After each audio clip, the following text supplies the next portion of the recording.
ओम शांति। ओम शांति। आज की तारीख है 18 फरवरी 2025। साकार महावाक्य। बाबा कहते, मीठे बच्चे, तुम्हारी फर्ज अदाई है घर घर में बाप का पैगाम देना। तुम्हारी फर्ज अदाई है। बाबा ने कहा था ना, तुम्हारा फर्ज है, तो तुम्हारी फर्ज अदाई है घर घर में बाप का पैगाम देना। कोई भी हालत में युक्ति रचकर बाप का परिचय हर एक को अवश्य दे। कोई भी हालत में युक्ति रचकर बाप का परिचय हर एक को अवश्य दे। कोई भी हालत में, माना कोई ना कोई युक्ति रचो और बाबा का परिचय दो। कोई भी युक्ति रचो। बाबा को तो सच्ची गिफ्ट यही चाहिए। यही गिफ्ट चाहिए ना, कि हर एक को बाबा का परिचय मिले और आप बच्चे परिचय दो। बाबा तो सबके पास नहीं जाएगा। बाबा आपके माध्यम से सबके पास ये संदेश देना चाहते हैं। तो कोई भी युक्ति रचो और हर एक को बाबा का परिचय अवश्य दो। ये तुम्हारी फर्ज अदाई है, ये तुम्हारा फर्ज है। जैसे पीछे बाबा ने समझाया था, आप सेवा करते हो तो ये मैं सेवा करता हूँ, मैं ये करता हूँ, मैं ये करता हूँ, तुम्हारा फर्ज है। जब तुम्हारा जो फर्ज है उस पर ये क्यों सोचते कि मैं ये करता हूँ, मैं ये करता हूँ। ये तो तुम्हारा फर्ज है। इस बात का चिंतन भी नहीं आना चाहिए कि मैं ये करता, मैं ये करता, मैंने इतना किया, मैंने वो किया। हमारा फर्ज है। तो तुम्हारी फर्ज अदाई है घर घर में बाप का पैगाम देना। कोई भी हालत में युक्ति रचकर बाप का परिचय हर एक को अवश्य दो। आज का प्रश्न, तुम बच्चों को किस एक बात का शौक रहना चाहिए? तुम बच्चों को किस एक बात का शौक रहना चाहिए? शौक समझते हो? हर मनुष्य आत्मा में अलग अलग शौक होते हैं, पर तुम बच्चों में कौन सा शौक रहना चाहिए? उत्तर, शौक जो हर मनुष्य के अंदर अलग अलग होता है, पर तुम बच्चों के अंदर वैसा वाला शौक होना चाहिए। उत्तर, जो नई नई पॉइंट्स निकलती हैं उनको अपने पास नोट करने का शौक रहना चाहिए। ये है शौक। होता है ना, कईयों को बहुत नोट्स बनाने का शौक होता है। कोई भी अच्छी चीज होती है अपने पास कलेक्ट करने का भी शौक होता है। अलग तरह तरह के शौक होते हैं। तो तुम्हारे पास जो नई नई पॉइंट्स माना बाबा सुनाते हैं ना, तो जो नई नई पॉइंट्स निकलती हैं उनको अपने पास नोट करने का शौक रहना चाहिए। क्या होता है कि समय पर वो पॉइंट याद ही नहीं आती है। बाबा ने समझाई होती है कि इस सिचुएशन में तुम्हें क्या करना है, फिर भी हम भूल जाते। रजिस्टर पर लिखा और रजिस्टर भर दिया, बस खत्म। प्रैक्टिकल में नहीं है। तो नोट्स तो बनाओ, पर नोट्स रिवाइज भी करनी चाहिए कि बाबा ने इस सिचुएशन में इस पॉइंट पर क्या समझाया। फिर उसको करेंगे तो खुशी रहेगी ना, वरना तो रोते ही रहेंगे, दुखी रहेंगे, बात बात पर दुखी हो। इतनी बातें दुखी होने के लिए, सुबह उठो तो दुख, दिन के बीच में दुख, रात को सोते दुख, दुख ही दुख। पर हमारे पास तो कितनी पॉइंट्स है। हर सिचुएशन के लिए हमारे पास पॉइंट्स हैं, पर याद ही नहीं आती, बस रजिस्टर में रह जाती है। तो जो नई नई पॉइंट्स निकलती है उनको अपने पास नोट करने का शौक रहना चाहिए, क्योंकि इतनी सब पॉइंट्स याद रहना मुश्किल है। नोट्स लेकर फिर कोई को समझाना है। ऐसे भी नहीं कि लिख कर फिर कॉपी पड़ी रहे, कापियां की कापियां भर दी, लिखा और कॉपी भरी रही, पड़ी रही ऐसी। जो बच्चे अच्छी रीति समझते हैं उन्हें नोट्स लेने का बहुत शौक रहता है, और वो नोट्स को फिर रिवाइज भी करते हैं। ऐसे नहीं रख दी, कॉपी पड़ी रही।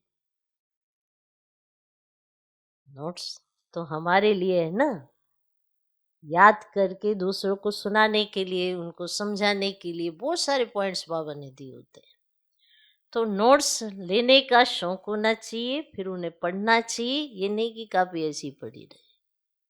ओके, आज का गीत है लाख जमाने वाले। ओम शांति। मीठे मीठे रूहानी बच्चों ने गीत सुना? सुना? रूहानी बच्चे ये अक्षर एक बाप ही कह सकते हैं। रूहानी बाप बिगर कभी कोई किसको रूहानी बच्चे कह ही नहीं सकते।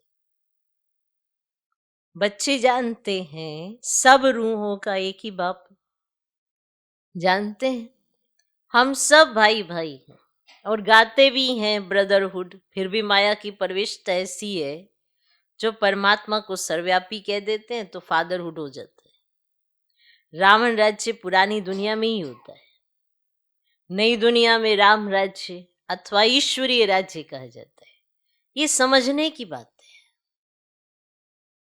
दो राज्य जरूर है, ईश्वरीय राज्य और आसुरी राज्य, नई दुनिया और पुरानी दुनिया। नई दुनिया जरूर बाप ही रचते होंगे। इस दुनिया में मनुष्य नई दुनिया और पुरानी दुनिया को भी नहीं समझते हैं। समझते नहीं? समझते, गोया कुछ नहीं जानते।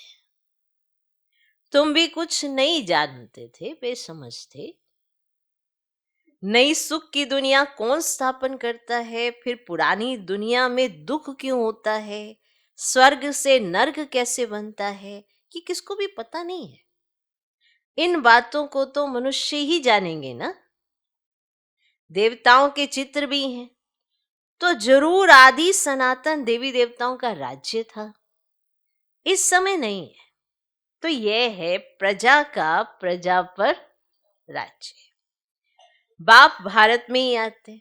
मनुष्यों को ये पता नहीं है कि शिव बाबा भारत में आकर क्या करते हैं। मनुष्य को यह नहीं पता कि शिव बाबा भारत में आकर क्या करते हैं। अपने धर्म को ही भूल गए।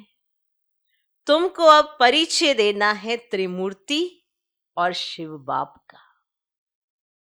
ये परिचय देना है त्रिमूर्ति और शिव बाप का। ब्रह्मा देवता, विष्णु देवता, शंकर देवता कहा जाता है।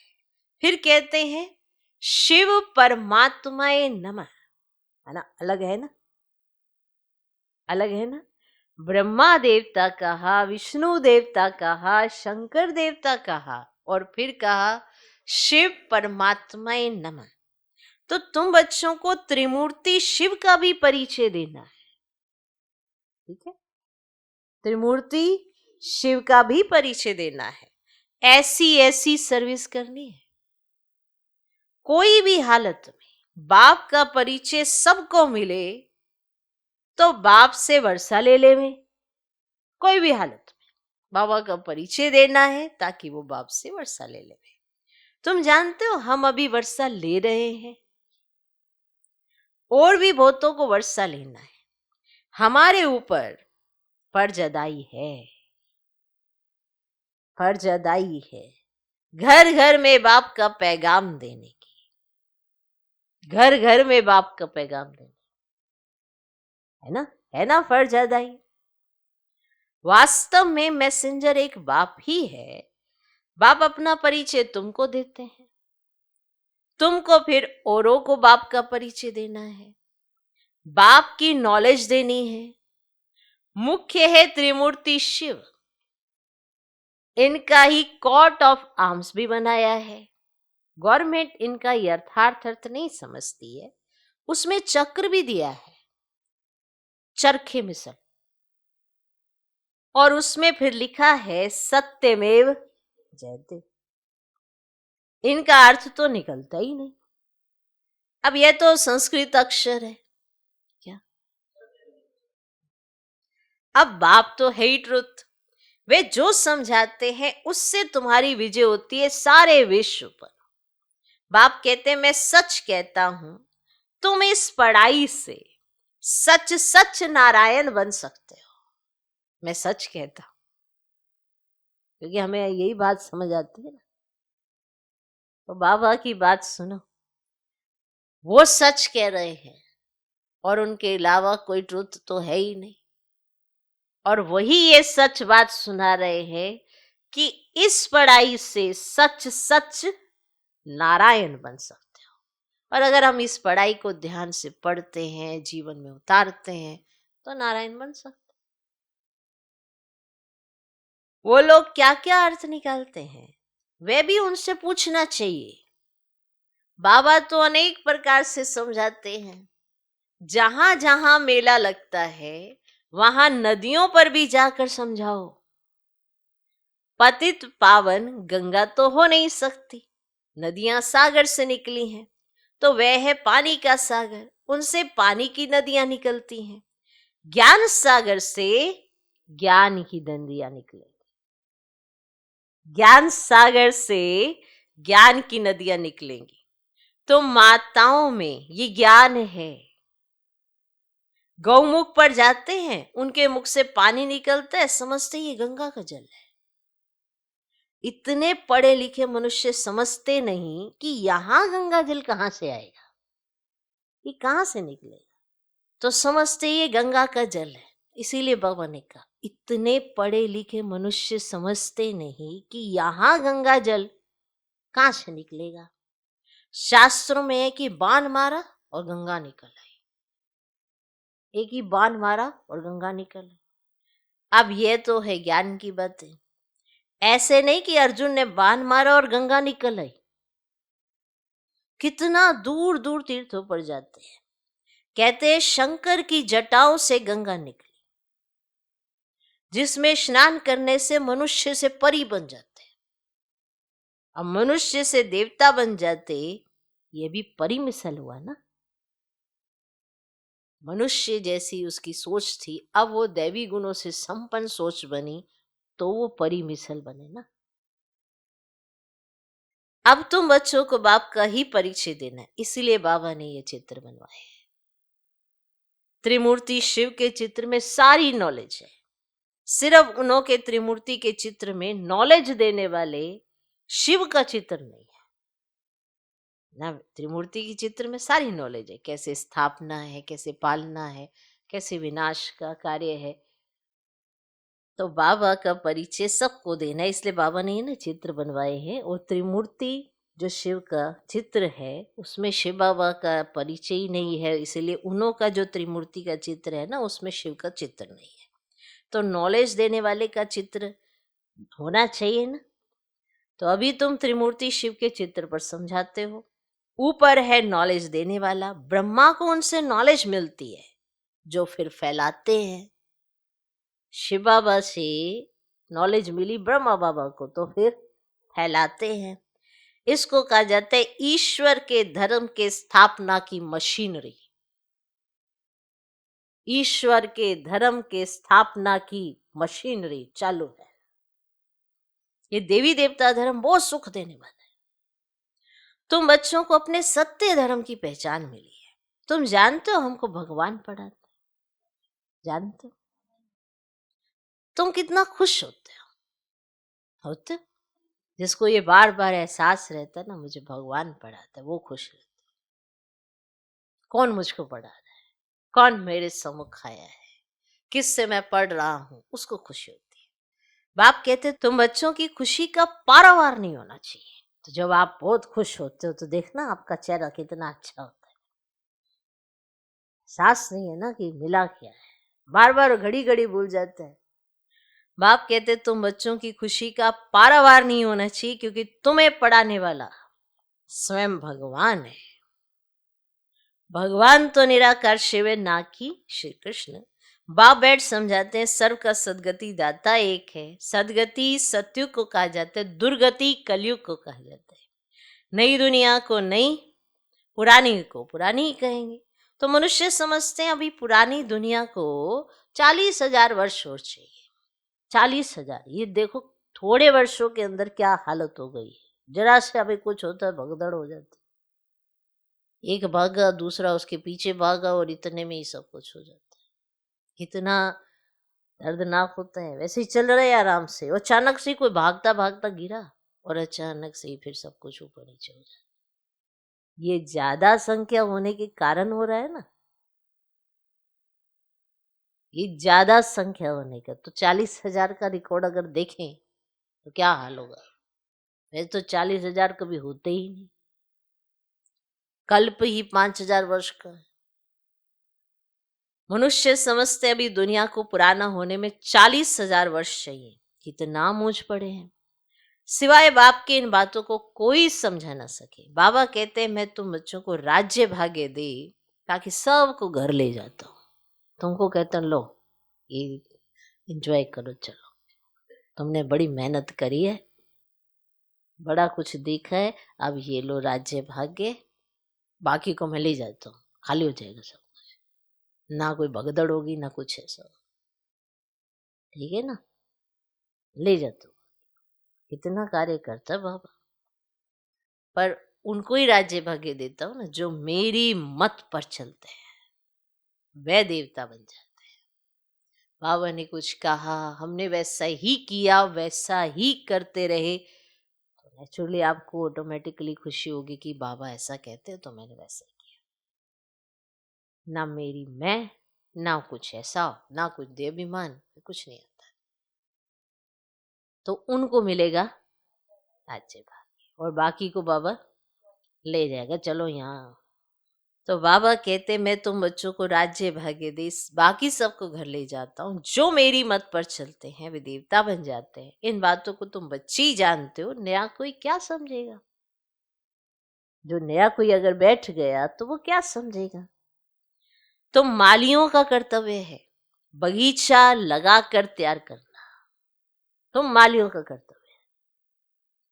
बागवान तो डायरेक्शन देते हैं, ऐसे नहीं बाबा कोई नयों से मिलकर ज्ञान देगा कि चलो बाबा आप प्रदर्शनी समझाओ, है बाबा आप सुनाओ, चलो नयो नयो को आप सुनाओ। क्यों, हम किस लिए, हमें ना वो बगीचा तैयार करेंगे, फिर बाबा को बुलाएंगे, है ना। बाबा को उन बच्चों से मिलाएंगे जो बाबा को पहचान गए हैं, तो बाबा उन बच्चों से मिलेगा ना। ऐसे अनजान से मिलके क्या, बाबा ऐसे थोड़ा सबको मिलेगा। हम बैठे हैं ना, सबको परिचय देंगे, सबको बाबा का परिचय पूरा हो जाएगा, फिर बाबा के सम्मुख लाएंगे। ऐसे नहीं कि बाबा कोई नया से मिलकर ज्ञान देगा, ये काम मालियों का है। समझो, देखो आज की झंझन बाजाएं, समझो, है ना। बाबा कलकत्ते में जाए तो बच्चे समझेंगे हम अपने ऑफिसर को, फलाने मित्र को बाबा के पास ले जाएं। बाबा कहेंगे, वे तो समझेंगे कुछ भी नहीं, जैसे बुद्धू को सामने ले आकर बिठाएंगे। इसीलिए बाबा कहते नए को कभी बाबा के सामने लेकर ना आओ। ये तो तुम मालियों का काम है, ना कि बागवान का। माली का काम है बगीचे को लगाना। बाप तो डायरेक्शन देते हैं ऐसे ऐसे करो, इसलिए बाबा कभी नए से मिलता नहीं है। परंतु कहां मेहमान होकर घर में आते हैं तो कहते हैं दर्शन करें। आप हमको क्यों नहीं मिलने देते हो, अब शंकराचार्य आदि पास तो कितने जाते हैं। आजकल शंकराचार्य का बड़ा मर्तबा है, पढ़े लिखे हैं, फिर भी जन्म तो विकार से ही लेते हैं ना। ट्रस्टी लोग गद्दी पर कोई को भी बिठा देते हैं। सबकी अपनी अपनी मत है। बाप खुद आकर बच्चों को अपना परिचय देते हैं कि मैं कल्प कल्प इस पुराने तन में आता हूं।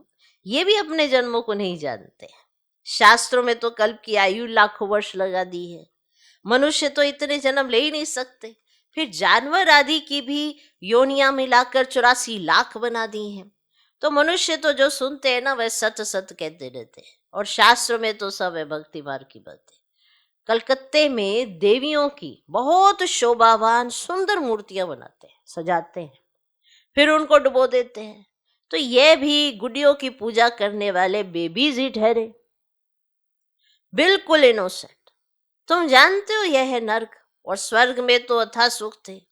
अभी भी कोई मरता है ना तो कहते फलाना स्वर्ग पधारा, तो जरूर कोई समय स्वर्ग था, अब नहीं है। और नर्क के बाद फिर जरूर स्वर्ग आएगा। तो इन बातों को भी तुम जानते हो, मनुष्य तो रिंचक भी नहीं जानते।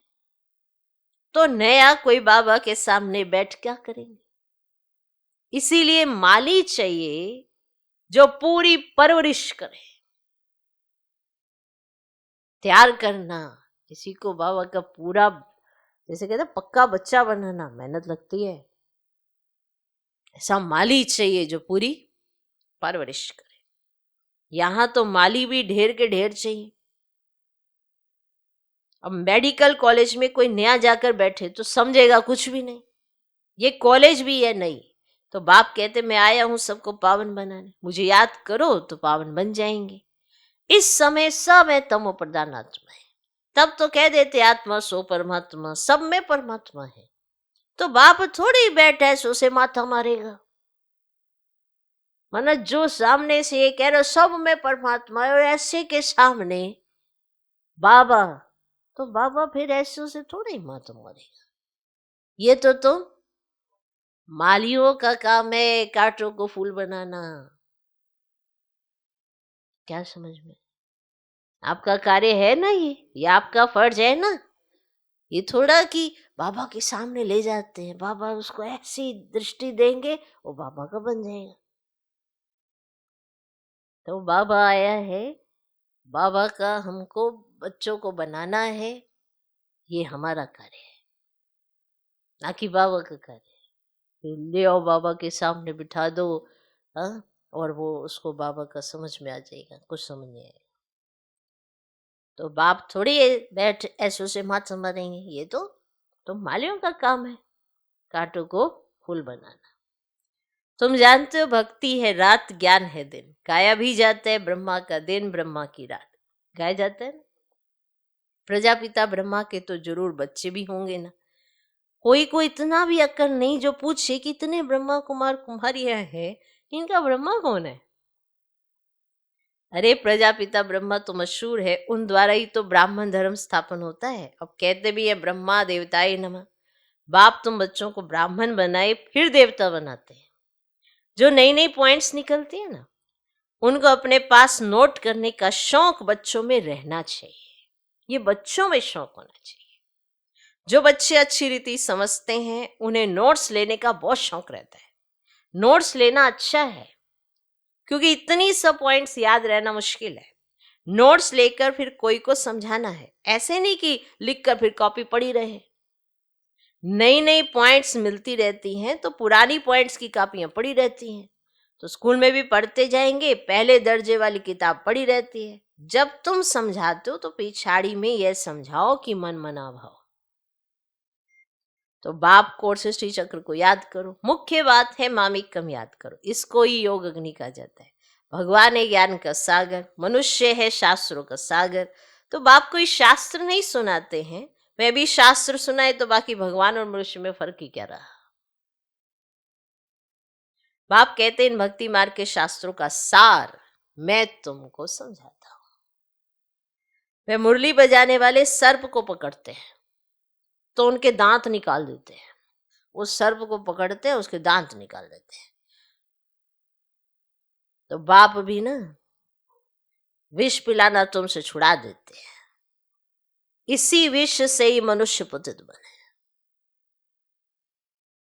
बाप कहते हैं इनको छोड़ो, फिर भी छोड़ते नहीं है। तो बाप गोरा बनाते फिर भी गिरकर काला मुंह कर देते। बाप आए हैं तुम बच्चों को ज्ञान चिता पर बिठाने, तो ज्ञान चिता पर बैठने से तुम विश्व के मालिक, जगत जीत बन जाते हो। अच्छा, मीठे मीठे सिकिल दे बच्चों प्रति माता पिता बाप दादा का याद प्यारो गुड मॉर्निंग। रूहानी बाप की रूहानी बच्चों को नमस्ते। हम रूहानी बच्चों की भी रूहानी बाप को नमस्ते नमस्ते नमस्ते। Good morning good morning good morning. धारणा के लिए मुख्य सार, पहला पॉइंट, सदा खुशी रहे कि हम सत्य धर्म की स्थापना के निमित्त हैं, कि हम सत्य धर्म की स्थापना के निमित्त हैं। स्वयं भगवान हमें पढ़ाते हैं। हमारा देवी देवता धर्म बहुत सुख देने वाला है। सदा खुशी रहे कि हम सत्य धर्म की स्थापना के निमित्त हैं। स्वयं भगवान हमें पढ़ाते हैं। हमारा देवी देवता धर्म बहुत सुख देने वाला है। दूसरा पॉइंट, माली बन कांटों को फूल बनाने की सेवा करनी है। माली बन कांटों को फूल बनाने की सेवा करनी है। पूरी परवरिश कर फिर बाप के सामने लाना है। मेहनत करनी है। पूरी परवरिश कर फिर बाप के सामने लाना है। मेहनत करनी है। माली बन कांटों को फूल बनाने की सेवा करनी है। पूरी परवरिश कर फिर बाप के सामने लाना है। मेहनत करनी है। आज का वरदान, पुरानी देह और दुनिया को भूलने वाले बाप दादा के दिल तख्त नशीन भव। पुरानी देह और दुनिया को भूलने वाले बाप दादा के दिल तख्त नशीन भव। संगम युगी श्रेष्ठ आत्माओं का स्थान है ही बाप दादा का दिल तख्त। ऐसा तख्त सारे कल्प में नहीं मिल सकता।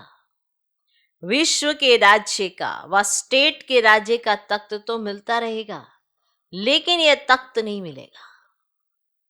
ये इतना विशाल तख्त है जो चलो फिरो खाओ सो, लेकिन सदा तख्त नशीन रह सकते हो। जो बच्चे सदा बाप दादा के दिल तख्त नशीन रहते हैं, वे इस पुरानी देह व देह की दुनिया से विस्मृत रहते हैं। इसे देखते हुए भी नहीं देखते। जो बाप दादा के दिल तख्त नशीन रहते हैं, ऐसा तख्त है ये, चलो फिरो खाओ सो, सब इसी तख्त नशीन पर। तो जो बच्चे सदा बाप दादा के दिल तख्त नशीन रहते हैं, वे इस पुरानी देह व देह की दुनिया से विस्मृत रहते हैं। इसे देखते हुए भी नहीं देखते। आज का स्लोगन, हद के नाम मान शान के पीछे दौड़ लगाना, अर्थात परछाई के पीछे पड़ना। हद के नाम मान शान के पीछे दौड़ लगाना, अर्थात परछाई के पीछे पड़ना। हद के नाम मान शान, थोड़े समय का, मुझे ये कहा, मुझे वो कहा, मेरा ये नाम खराब हो गया, मुझे तो नाम देते ही नहीं, मेरा तो मान ही नहीं रखते, मेरी वैल्यू नहीं करते, और मुझे अगर वैल्यू नहीं देते तो मैं भी क्यों वैल्यू करूं, है ना। हद की चीजें। बेहद का बाप इतना ऊंचा स्वमान देता है, पर उसे फील नहीं करते हैं। बस अपना चिंतन चलाते रहते हैं, और हद का नाम मानशा नहीं मिला तो पीछे हो जाते हैं। मानो उसके पीछे भागते रहते हैं, हद के नाम मान शान के पीछे। तो ये कैसा हुआ, एक परछाई की। परछाई कुछ होती है क्या? आप ही की है। आप देखते हैं ना अपनी परछाई, अगर कोई भी अपनी परछाई को पकड़ने की कोशिश करे, उस परछाई को नहीं पकड़ा जा सकता। तो ये ऐसा ही है, आपको हद का नाम मान शान चाहिए तो ये आपने परछाई के पीछे भाग रहे हैं, जिसका कोई वैल्यू नहीं है, जिसका कोई वजूद नहीं है। अव्यक्त इशारे, एकांत प्रिय बनो, एकता और एकाग्रता को अपनाओ। जैसे कोई भी नई इन्वेंशन अंडरग्राउंड जाने से कर सकते हैं, वैसे आप भी जितना अंडरग्राउंड अर्थात अंतर्मुखी रहेंगे ना, उतना नई नई इन्वेंशन व योजनाएं निकाल सकेंगे। अंडरग्राउंड रहने से एक तो वायुमंडल से बचाव हो जाएगा, दूसरा एकांत प्राप्त होने के कारण मनन शक्ति भी बढ़ेगी, तीसरा कोई भी माया के विघ्नों से सेफ्टी का साधन बन जाता है। इतना सब कुछ होता है अंडरग्राउंड जो माना अतीन्द्रिय सुख के झूले झूलो, नई नई इन्वेंशन निकालो, वायुमंडल से बचो और एकांत में बाबा की याद में समाओ। ये सब कुछ हो सकता है। ओम शांति।